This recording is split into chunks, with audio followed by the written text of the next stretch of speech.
Esta charla probablemente sea la primera en su género que hemos hecho en estos años que lleva el curso.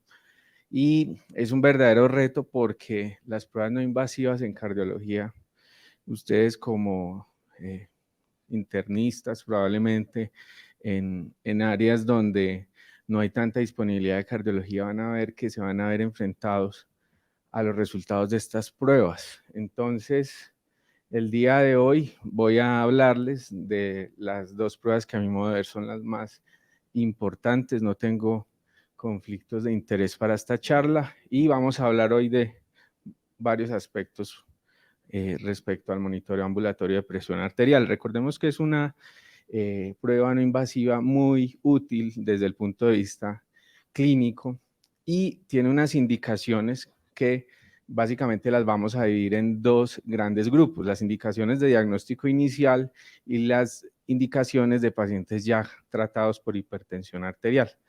En cada uno de estos aspectos vamos a ver que vamos a tener distintos escenarios clínicos, ¿sí? En el contexto, por ejemplo, de diagnóstico inicial, yo a partir de una prueba MAPA puedo iniciar un tratamiento a partir de un diagnóstico.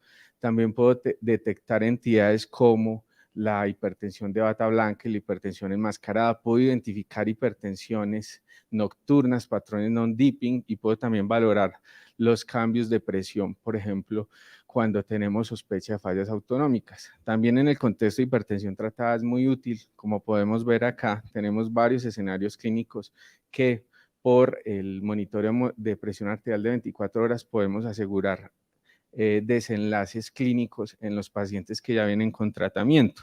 ¿Por qué? Porque, por ejemplo, la hipertensión de bata blanca o la hipertensión enmascarada no son situaciones exclusivas de pacientes no tratados. También podemos tener estos mismos fenómenos en pacientes que vienen con tratamiento. También podemos confirmar la presencia de hipotensiones sintomáticas a nivel nocturno o incluso podemos tener un diagnóstico más acertado porque podemos enfocar mejor los pacientes que tienen discordancias entre las presiones que medimos en consultorio y las presiones que nos traen por automonitoreo. Vale la pena recordar que los puntos de corte del monitoreo de presión arterial son diferentes a los que utilizamos en el consultorio o a los que nos trae el paciente por automonitoreo. Sabemos que estos son los puntos de corte y a partir de ellos vamos a definir algunas estrategias. El escenario 1 que les traigo hoy es el paciente con hipertensión de bata blanca. Observemos que tenemos pacientes que en el consultorio pueden tener presiones. Esto se devolvió. Me devuelvo. Ay, Dios. Acá. Tenemos pacientes que pueden tener en el consultorio hipertensión o desde el punto de vista clínico, pero en la casa le hacemos un monitoreo de presión arterial o nos trae un automonitoreo y las presiones son normales. En este escenario hay varias posibilidades que debemos de tener en cuenta. Si el paciente no viene tratado, podríamos tener una posibilidad de una hipertensión de bata blanca. Si el paciente viene tratado, también tenemos hipertensión de bata blanca en pacientes tratados. Y recordemos que la definición de hipertensión de bata blanca depende de mediciones en el consultorio por encima de 140-90 y monitoreo de presión arterial elevado promedio 24 horas por encima de 330-80. En las anteriores definiciones de las guías del 2016 hacia atrás, utilizaban, era el punto de corte del promedio día. Entonces, a lo que nos concierne esta mañana, tratamiento. Resulta que en el año 2016 el doctor Stanley Franklin realizó en conjunto con todos los investigadores del IDACO, que es como el registro más grande de monitoreo de presión arterial que tenemos actualmente, intentó comparar cómo era el comportamiento de la presión ambulatoria diurna en el seguimiento de 353 pacientes que eran hipertensos de bata blanca no tratados. Y esos pacientes los comparó con un grupo de normotensos que se comportaron como el grupo control. En ese contexto, esta publicación nos menciona que los pacientes que tenían por el score de riesgo cardiovascular europeo una clasificación de alto o muy alto riesgo, tenían mayor riesgo de presentar eventos cardiovasculares, y en las curvas de sobrevivencia o de supervivencia se podía ver cómo en los pacientes de alto riesgo con hipertensión de bata blanca podríamos encontrar mayor riesgo de presencia de eventos cardiovasculares. Incluso en la publicación ellos mencionan que parte de ese efecto que se ve por esta entidad se debe a que una parte de los pacientes con hipertensión de bata blanca están incluidos dentro de los pacientes que tienen hipertensiones sistólicas aisladas, y razón por la cual estos pacientes, adicional a su hipertensión de bata blanca, pueden tener mayor riesgo cardiovascular, y en este contexto se puede explicar. Yo me quedaría con las recomendaciones europeas que mencionan que en el contexto de hipertensión de bata blanca tenemos que hacer cambios en el estilo de vida anual, control anual, y considerar inicio de tratamiento en pacientes de alto o muy alto riesgo cardiovascular. Entonces ellos mencionan que usted, si tiene un paciente con hipertensión de bata blanca con factores de riesgo, debe valorar por lo menos si tiene algún daño a órgano blanco, y en ese paciente intervenir con dieta, ejercicio o medicación en caso de que sean pacientes de alto riesgo. No podemos dejar a un paciente con hipertrofia ventricular izquierda o con microalbuminuria e hipertensión de bata blanca sin hacerle nada. Entonces, el escenario 2, que es otro de las indicaciones del monitoreo de presión arterial, es la hipertensión enmascarada. Recordemos que en hipertensión enmascarada el paciente tiene presiones arteriales normales en consultorio, pero tiene los automonitoreos en casas con presiones elevadas. Según la definición que ustedes definan, vamos a ver que, por ejemplo, en las guías americanas, ellos tienen en cuenta el punto de corte de 130/80 para todo lo que es la presencia de hipertensión enmascarada, y los europeos lo hacen a partir de 135/85 o 120/70 en la noche. ¿Cuál es la importancia de la hipertensión enmascarada? Resulta que todos los fenómenos que vemos de hipertensiones no controladas están correlacionados mucho con los factores de riesgo. Por ejemplo, en esta publicación se encontró que dentro de los principales factores de riesgo que nos llevan a un aumento en la probabilidad de riesgo cardiovascular asociado a esto está, por ejemplo, la presencia de presiones arteriales en rangos entre 120/30 y 80/89 en consultorio. Eso nos confiere un odds ratio de 5.1. La edad mayor a 45 años se considera otro de los factores, el sobrepeso, el consumo de alcohol y el tabaquismo. Entonces, en hipertensión enmascarada, debemos de tener en cuenta que es un paciente que está completamente a riesgo y que no puede ser un paciente que dejemos sin una intervención terapéutica. De hecho, sabemos hoy en día que los pacientes que presentan hipertensión enmascarada y que se comportan como normotensos o como prehipertensos tienen en sí mayor riesgo de presencia de eventos cardiovasculares. Adicionalmente, recordarles que cuando tenemos un paciente con hipertensión enmascarada, debemos de determinar fenotipos o subtipos de hipertensión enmascarada. En esta publicación de hace 2 años mencionan que cuando un paciente tiene hipertensión enmascarada, debemos de tener en cuenta fenómenos como el morning surge o el surgimiento matutino o hipertensión matutina, la presencia de hipertensión nocturna en el contexto, por ejemplo, de un paciente que tiene enfermedad renal crónica, diabetes, síndrome de apnea y porneo del sueño, o que durante el día presenta situaciones que le incrementan su presión arterial en el contexto, por ejemplo, de estrés laboral, tabaquismo o incluso ejercicio. Yo me quedaría con las recomendaciones de tratamiento para hipertensión enmascarada europeas que mencionan con un nivel de evidencia C, porque en esto todavía nos falta evidencia, que debemos de considerar cambios en el estilo de vida y ajuste o inicio de terapia antihipertensiva, evaluar el daño a órgano blanco y hacer el seguimiento ambulatorio, ya sea por automonitoreo o por monitoreo de presión arterial según la disponibilidad de la estrategia. Hipertensión mal controlada sería el escenario número 3 y como dice este viejo aforismo, las drogas no funcionan si el paciente no las toma. Resulta que en hipertensión tenemos un problema y es la adherencia, ¿sí? Sabemos, y esta gráfica es de una publicidad incluso de una farmacéutica en Estados Unidos que dice que por cada 100 prescripciones de hipertensión, aproximadamente un 25 a un 30 por fórmulas son tomadas apropiadamente, y en ese escenario se van perdiendo los pacientes porque desde la posibilidad de ir a la farmacia a reclamarlo hasta que le permita el seguro obtenerla, pues pueden pasar muchos pasos y ahí va disminuyendo la adherencia.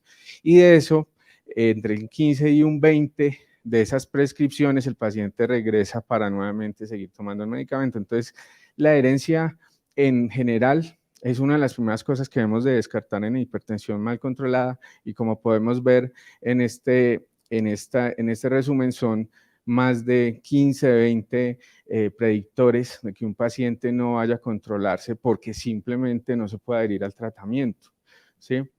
También hay un tema importante, y es que los pacientes pueden tener hipertensiones mal tomadas, ¿sí? Entonces, como podemos ver aquí en la gráfica, yo contabilicé casi 12 factores que son necesarios a manera como de checklist para garantizar de que la presión está bien tomada, desde poner los pies en el piso hasta no hablar al paciente.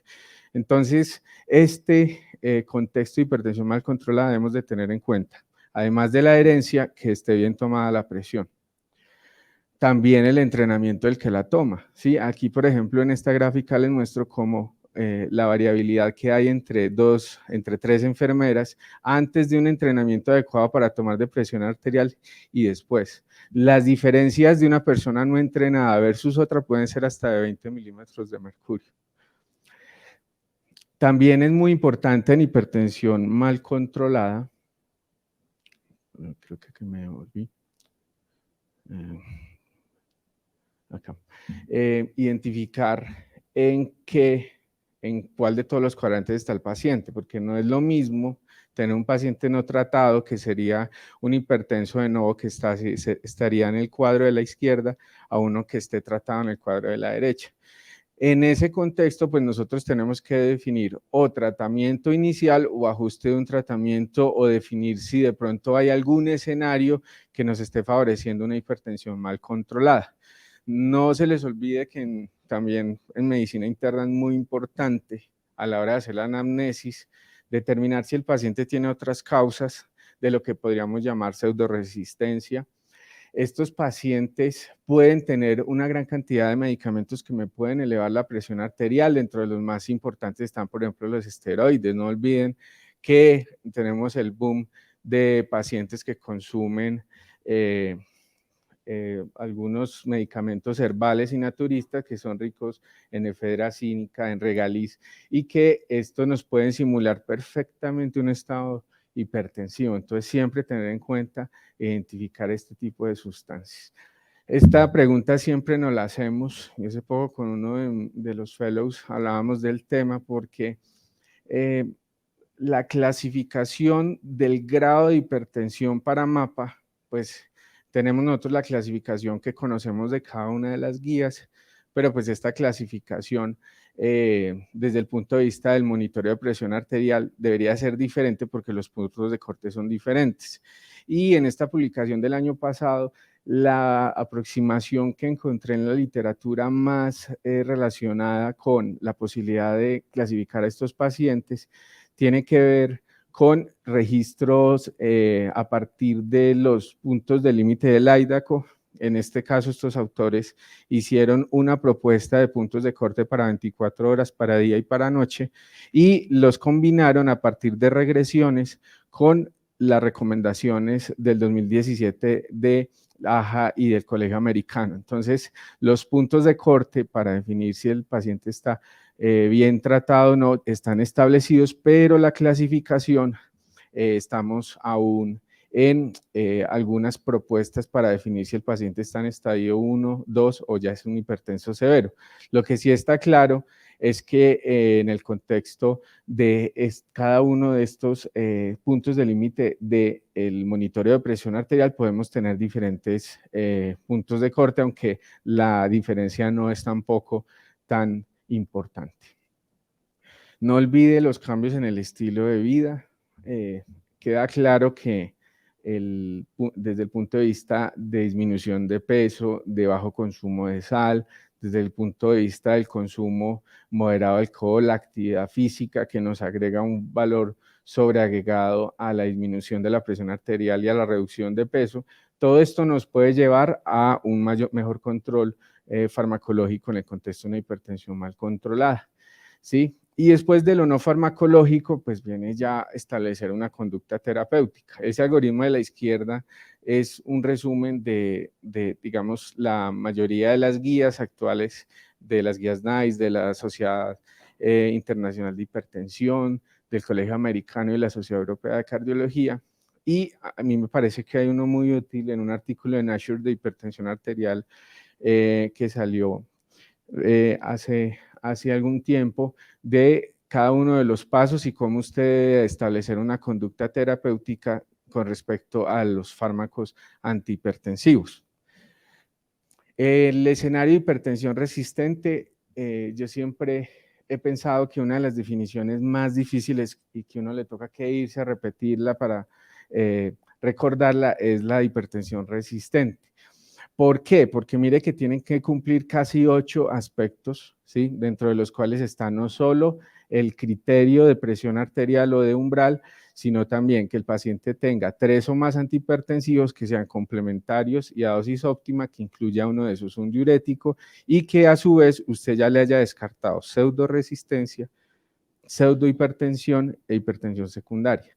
Pseudoresistencia era de lo que hablábamos al principio, de todo lo que tiene que ver con la herencia, con la adecuada toma de la presión arterial. Hay estados pseudohipertensivos que podíamos ver que nos puede llevar a aumento de la presión arterial, incluyendo el consumo de fármacos o de algunas sustancias, e incluso todo lo que ustedes conocen de hipertensión secundaria, que sería una charla mucho más larga y diferente, pero yo me quedaría en el contexto de hipertensión resistente con las recomendaciones de la Sociedad Global de Hipertensión, donde menciona que además de usted descartar pseudohipertensión, pseudoresistencia, de chequear bien el paciente, para descartar la hipertensión secundaria, se debe optimizar el tratamiento y adherir, en el caso de que lo podamos hacer, espironolactona.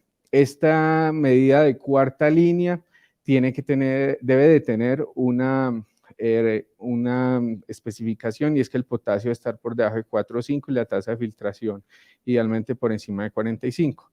Si la espironolactona está contraindicada, pues ahí sí aparecen otras opciones terapéuticas. Estas guías mencionan el uso de la clonidina, el uso de pleronone y algunos otros antihipertensivos. Finalmente, ellos mencionan que los pacientes con hipertensión resistente deben de ser manejados en un servicio donde contemos con los recursos necesarios para garantizar en este paciente que no haya daño a órgano blanco. Un escenario también que nos muestra el mapa es la hipertensión arterial nocturna y todo el cuento de la apnea del sueño. Recordemos que lo fisiológico es que durante la noche ocurra una disminución entre un 10 a un 20% de la presión arterial. Ese sería el patrón Dipper. Resulta que si la disminución no alcanza a ser del 10%, eso sería un patrón non-dipping.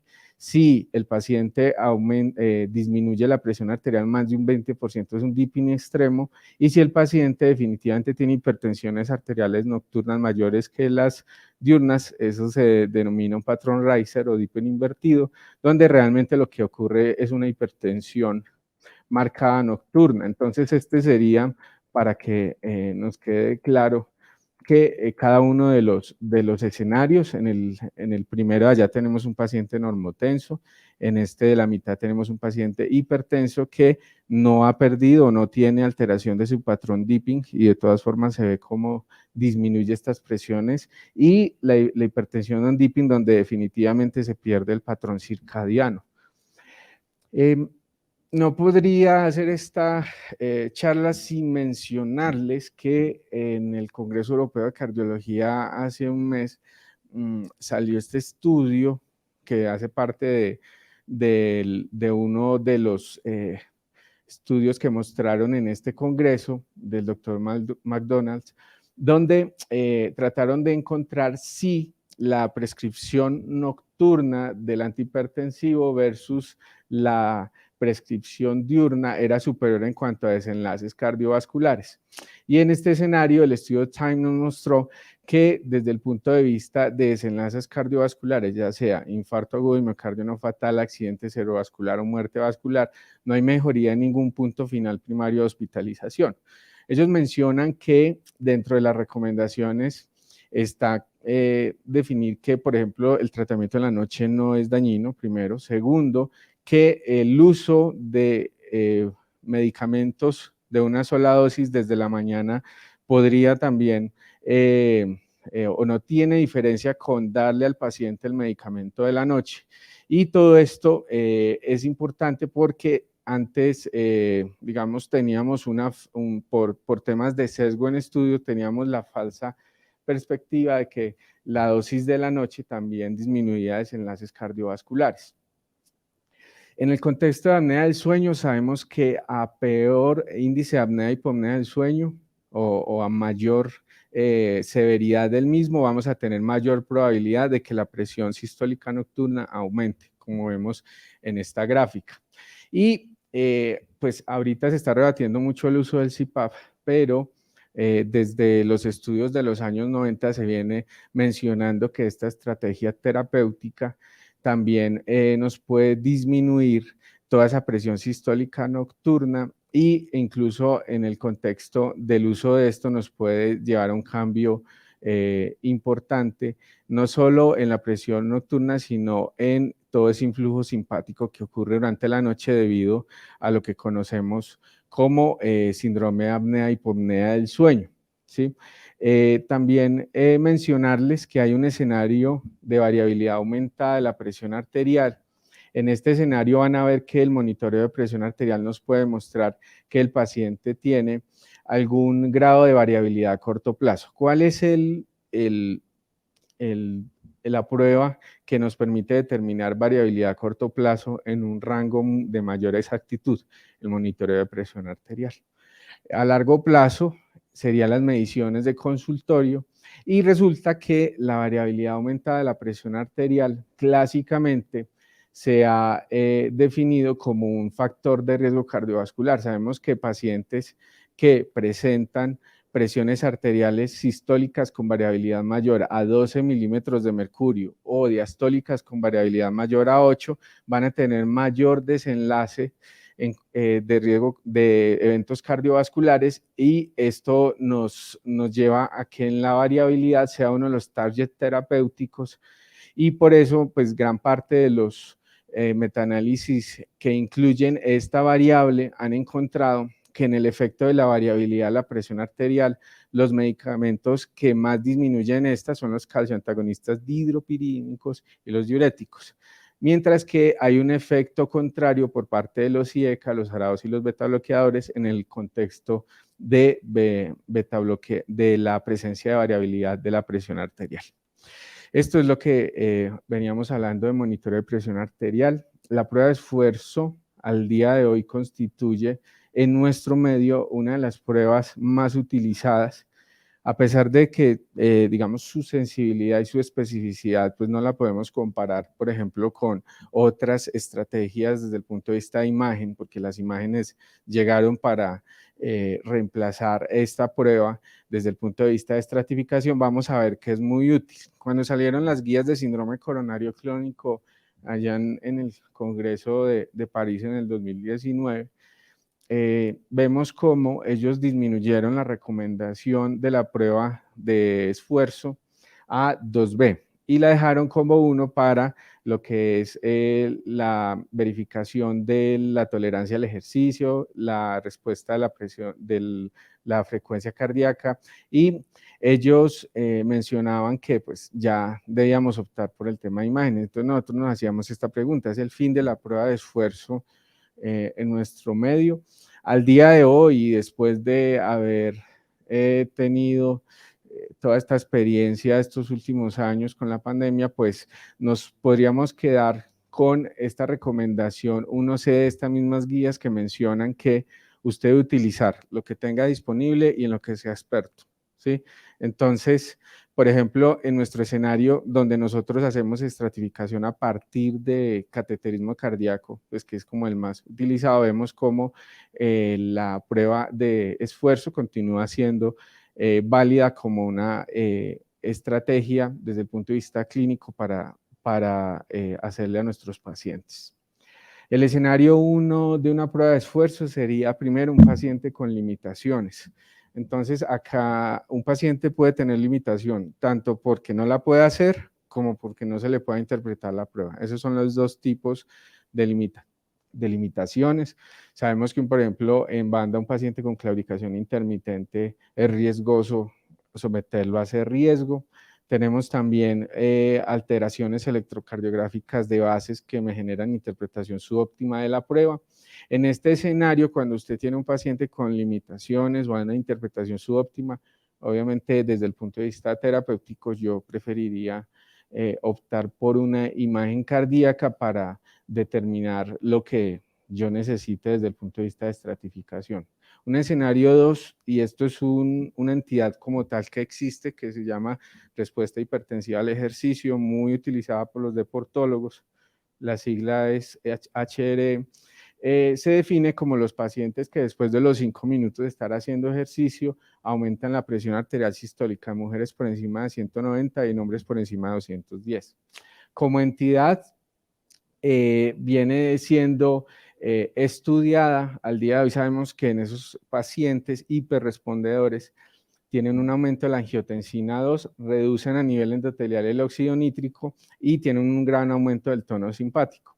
Y ven que después de esos 5 minutos tenemos disfunciones ventriculares izquierdas por alteración del mecanismo de torsión. Entonces, la pregunta es, estos pacientes que nosotros les reportamos como respuesta hipertensiva al ejercicio, ¿hay que darles tratamiento?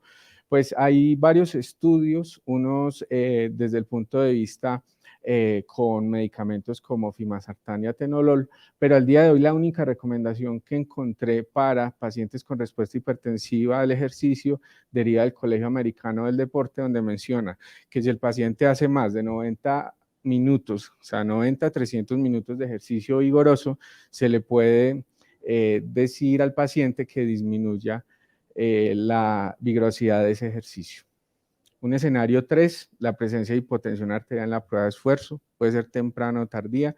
En cada uno de estos escenarios, la estrategia terapéutica tiene que ir encaminada a descartar enfermedad multivaso, miocardiopatía, obstrucción al tracto de salida. Sabemos que si la hipotensión es temprana, 9 de cada 10 pacientes van a tener estos hallazgos y si es tardía, 5 de cada 10. Entonces, en cualquiera de los escenarios, definitivamente hay que enviar al paciente a que lo vea el cardiólogo a urgencias.